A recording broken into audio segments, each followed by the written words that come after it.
ಹತ್ತಾನೇ ಇದ್ದಾರೆ ಕುದುರೆ ಮೇಲೆ. ಬಟ್ ಕುದುರೆ ಮೇಲೆ ಬರೋದೇ ಬೆಸ್ಟ್.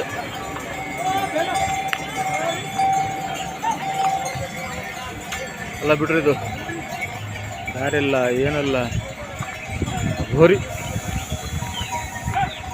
ನಾವು ಪುನಃ ಮನೆಗೆ ಮುಟ್ತೀವಿ ಅನ್ನೋದು ಭಾಳ ಆಲೋಚನೆ ಮಾಡ್ತಕ್ಕಂಥ ವಿಷಯ ಸರ್. ಯೋಗ ಬೇಕು ಕಣ್ರಿ. ಈ ದರ್ಶನ ಮಾಡಬೇಕು, ಈತನ ದರ್ಶನ ಮಾಡ್ಕೋಬೇಕು, ಕೇದಾರ್ನಾಥನ ನಮಸ್ಕಾರ ಮಾಡಬೇಕು. ನಮ್ಮ ಋಣದಲ್ಲಿದ್ದರೆ ಮಾತ್ರ ಆಗುತ್ತೆ. ಸುಮ್ಮನೆ ಯಾರೋ ಹೇಳಿದ್ರು, ನಾನು ಅಂದ್ಕೊಂಡಿರಲಿಲ್ಲ, ಬಂದುಬಿಟ್ಟೆ. ನಾನು ಇವತ್ತು ದರ್ಶನ ಹತ್ತಿರ ಇದ್ದೀವಿ, ನಾವು ಸಮೀಪ ಬರ್ತಾ ಇದ್ದೀವಿ.